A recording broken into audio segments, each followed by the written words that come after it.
Salve, salve, rapaziada, sarrafeiros na área aqui, para falar de um pouco de seleção brasileira, daqueles jogadores que nunca tiveram uma oportunidade. A gente está numa fase, né, Eric, que eu acho que é uma fase de testes para muitos jogadores aí que nunca vestiram a camisa da seleção brasileira. Estamos longe da Copa do Mundo ainda, lógico. Não, o time que começa aqui a preparação para a próxima Copa não necessariamente vai ser o que vai completar, mas a gente vê alguns nomes surgindo, né? E hoje a gente vai fazer uma brincadeira aqui para ver alguns goleiros que nunca foram convocados, mas que a gente até utilizou o SofaScore ali como parâmetro das notas na última temporada, para avaliar se eles poderiam ou não ter pelo menos uma chance na seleção, né? É uma fase de teste que você falou, mas deveria ser até mais, né?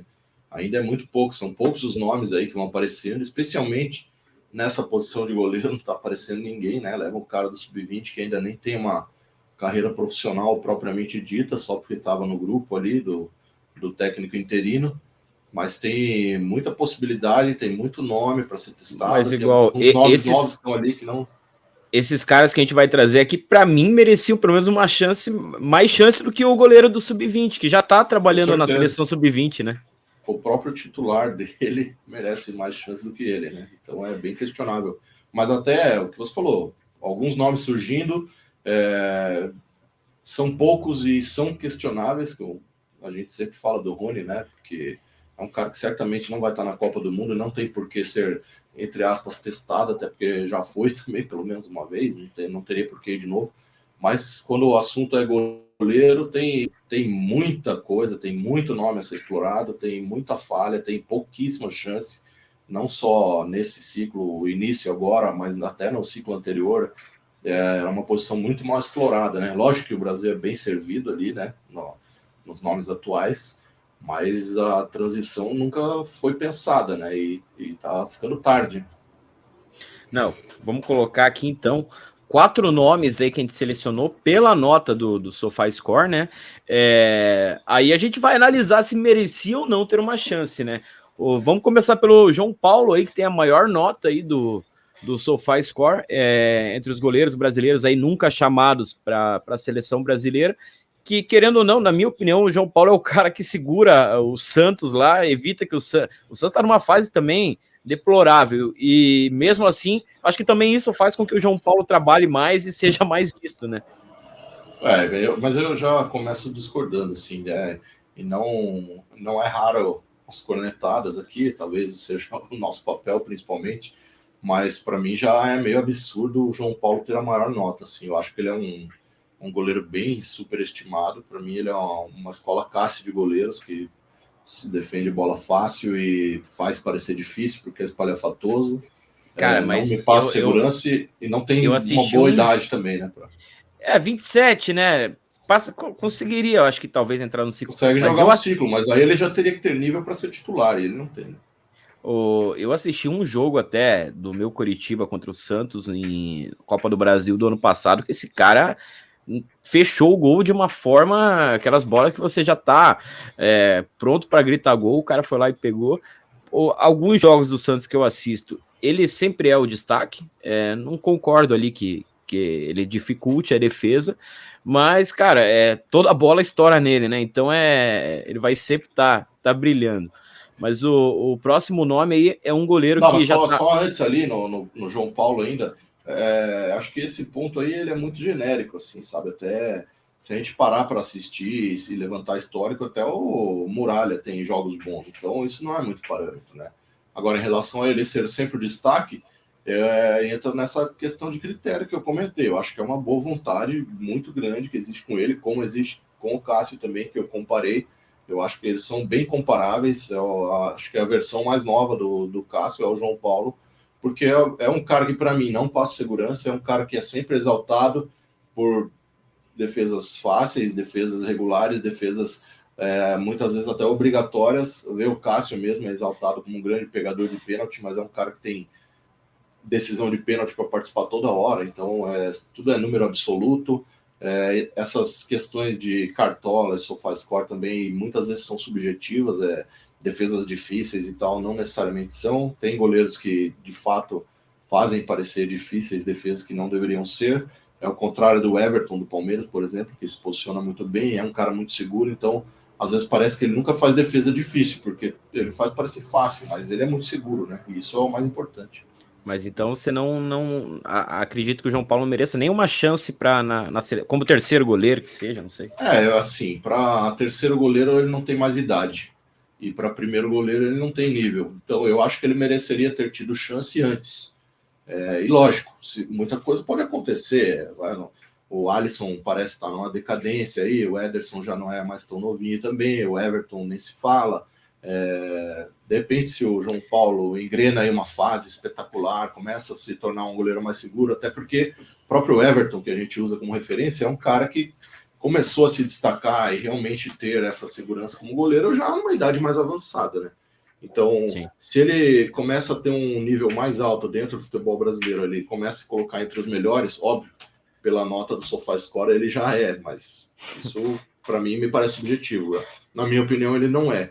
Mas se ele se colocar nessa posição, nesse bolo, aí sim, obviamente, ele tem que ser testado.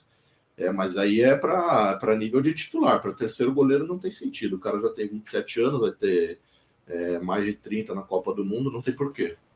Mas então vamos pro próximo nome aí. É um goleiro que já está há um bom tempo se destacando no Braga de Portugal, que é o goleiro Matheus, aí, até irmão do Moisés, né? Meia ex-Palmeiras portuguesa e tantos outros clubes. Já está, se não me engano, 8 anos no Braga. Esse ano foi personagem na eliminação do Benfica pro Braga na Copa de Portugal. É um goleiro que já tem uma idade, né? Tem 30, 31 anos. Mas é um goleiro que os poucos jogos do Braga que eu vi, é um goleiro que passa, diferente já do João Paulo, talvez, passe mais segurança, mas talvez passou um pouco da idade, né? O problema único, talvez, nesse caso, aí seja esse. É inacreditável que a essa altura, o cara jogando ali já há 8 anos no futebol português, que tem um nível até não tão baixo assim, né? Titular, destaque, seguro. É inacreditável que ele não seja conhecido, né, da torcida brasileira e tal, nunca tenha sido testado. A mesma coisa que eu falei do João Paulo. Ele já deveria ter sido testado há muito tempo. Agora, com 31 anos, complica. Aquele negócio, né, Eric? Por que a gente vai continuar convocando um goleiro de 38 anos para terceiro goleiro, se a gente pode dar oportunidade para esses caras? Mas não de 31 também, né? Aí que tá. Ele agora não. A mesma agora coisa não, que o João Paulo. E ainda isso é uma coisa que a gente já falou aqui, né? Eu já repeti várias vezes. Ainda que eu considere o Everton o melhor goleiro brasileiro, inclusive comparando com Alisson e Ederson, ele não tinha que estar na Copa do Mundo. Ou ele tinha que estar como titular, ou ele não tinha que estar. Não tem sentido você levar um terceiro goleiro com idade avançada. Não tem para quê. E aí é o caso do Matheus. Acabo repetindo a mesma coisa que eu falei do João Paulo. Se ele não tiver nível para ser titular, ele não tem que ir, porque não tem mais idade. Infelizmente, né? Deveria ter sido testado antes. De repente, fazendo bons jogos, sendo mais visto, eu até estaria num cenário de carreira aí já superior, né? Como já foi especulado em PSG e tal. Poderia ter mudado até a vida do próprio atleta. Não, com certeza. Se tivesse num desses times, eu não tenho dúvida que já teria sido convocado antes, mesmo que fosse reserva. E mesmo se tivesse em uma fase, né? Como é o caso do Alisson. O próximo da lista aí é um goleiro aí que tá surgindo muito bem. Na eliminação do Botafogo contra o Atlético Paranaense, pegou 2 pênaltis bem defendidos, né? Aquele que o goleiro vai na bola, não é tão mal batido, apesar de ser meia altura, que é o Bento do Atlético Paranaense. Outro goleiro que surge no Atlético Paranaense, bem. Eu, particularmente, como coxa branca, tô mais perto, acompanhando sempre e torcendo contra os jogos do rival. É um bom goleiro, sim. Falha, mas acho que também todo goleiro falha, né? Mas ele tem uma idade boa ainda para uma seleção, né? Ele é o contrário de todos os pontos levantados até agora, né? 23 anos, já é um cara seguro, já é um cara jogando num nível mais alto, ainda que não num clube de tanta expressão, mas está sempre ali disputando títulos, já disputou Libertadores, já está sempre aí em jogos grandes, né? Não dá para dizer que é um cara que não sofre pressão na posição que ele está, como o caso do João Paulo, por exemplo, que não sofre pressão nenhuma no Santos. O Bento é um cenário completamente oposto, e também a questão da idade, 23 anos. Esse sim, para mim é nome obrigatório em todas as convocações da seleção brasileira, até que se prove que não tem nível, que eu não acredito que vai acontecer. E, de repente, até a próxima Copa do Mundo, de repente ele seja um nome para ser titular da seleção brasileira. Até porque a gente sabe, né, que o goleiro geralmente amadurece, ele vai melhorar lá depois dos 23, 24 anos. Lógico, existem várias exceções aí, mas geralmente o goleiro, quando tá perto dos 30 ali, ele tá no mais de 30 ali, tá voando. A gente tem vários exemplos aí. Mas eu também acho que poderia ter uma chance. Mas o próximo nome da lista tem a menor nota aqui do SofaScore, mas eu pesquisei bastante. Quatro, né? Entre os quatro. Pesquisei bastante. O Luiz Júnior fez uma temporada muito boa pelo Famalicão de Portugal, um time pequeno de Portugal, destaque. Já foi especulado no Porto, tem apenas 22 anos. É um nome que está surgindo aí, muitos clubes de olho depois de mais uma boa temporada. E é jovem também. Talvez não seja convocado pela equipe que está no momento, mas eu acho que uma transferência pode, sem dúvida, colocar ele no radar da CBF, né? Sim, mas não para o Porto, né? Porque daí ele vai ser reserva do goleiro da seleção portuguesa lá, que é só um ano mais velho do que ele, já está jogando em alto nível ali, já está meio estabelecido.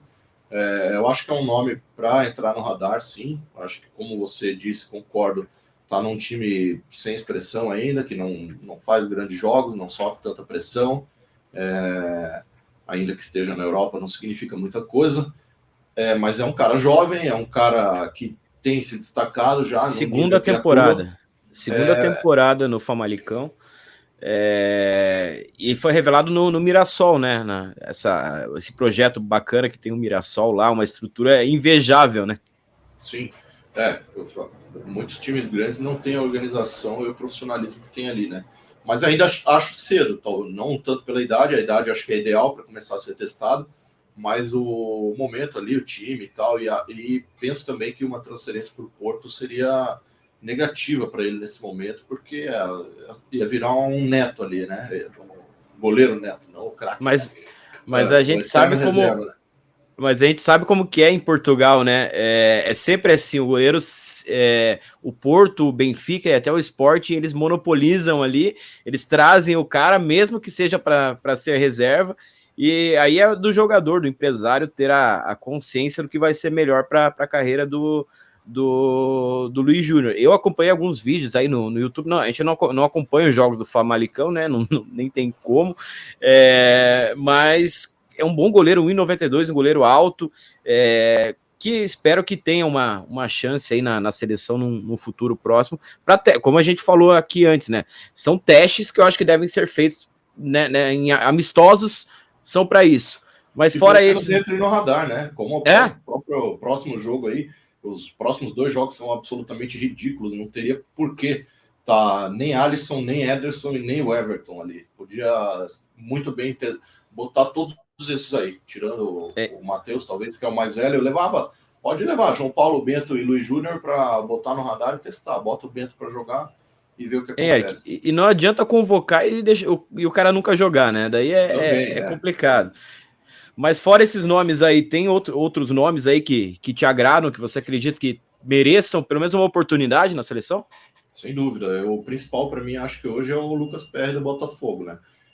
25 anos, tem idade para ciclo ainda, é um cara que está começando a se destacar agora, mas já está disputando grandes jogos, já está mostrando segurança, mostrando que tem personalidade. Para mim, ele, na minha avaliação, ele já está à frente do João Paulo.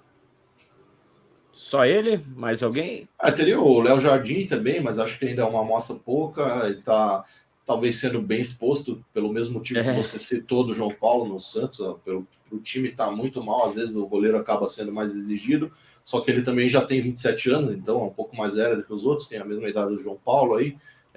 Talvez valesse um teste e tal, mas acho que está num degrau mais abaixo. Hoje eu acho que os principais nomes é Bento e Lucas Perry. Mas é isso aí, pessoal.